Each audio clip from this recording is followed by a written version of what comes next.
Era kolonialisme dan dekolonisasi, transformasi politik di abad ke-20. Pada abad ke-20, dunia menyaksikan perubahan dramatis dalam ranah politik dengan adanya perubahan besar dalam hegemoni global yang telah terjalin selama berabad-abad. Era ini penuh dengan gerakan pembebasan nasional, perang, revolusi, dan transformasi politik yang mengubah wajah bumi ini. Era kolonialisme adalah masa ketika kekuatan-kekuatan Eropa dan beberapa negara lainnya mulai mencaplok, menguasai, atau menjajah wilayah-wilayah di Asia, Afrika, dan Amerika Latin. Kolonialisme pada dasarnya berarti penaklukan dan pengendalian suatu wilayah oleh kekuatan luar dengan tujuan eksploitasi ekonomi dan politik.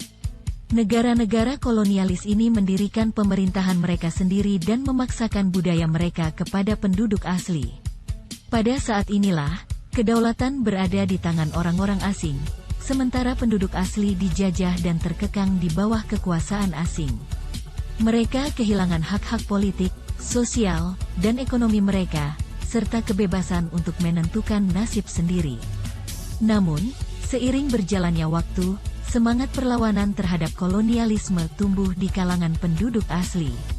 Pada awal abad ke-20, gerakan nasionalis muncul di berbagai wilayah dengan tujuan membebaskan diri dari penjajahan. Gerakan ini meliputi aksi politik, revolusi, perlawanan bersenjata, dan kampanye diplomasi untuk mencapai kemerdekaan.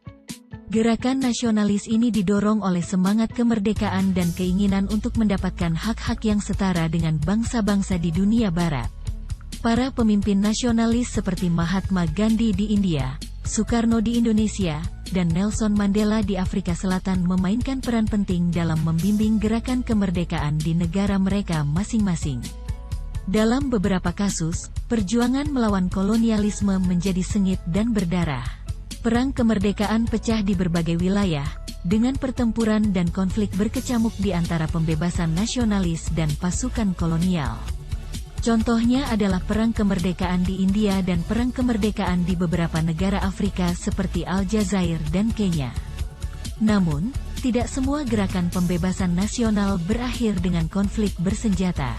Beberapa negara mencapai kemerdekaan mereka melalui proses perundingan damai dengan kekuatan kolonial. Sebagai contoh, Singapura dan Malaysia mencapai kemerdekaan dengan menjalin perjanjian politik dengan Inggris.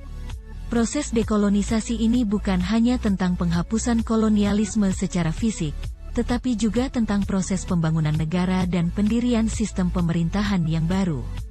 Setelah mencapai kemerdekaan, negara-negara bekas jajahan ini menghadapi tugas berat untuk membangun institusi politik, ekonomi, dan sosial yang stabil.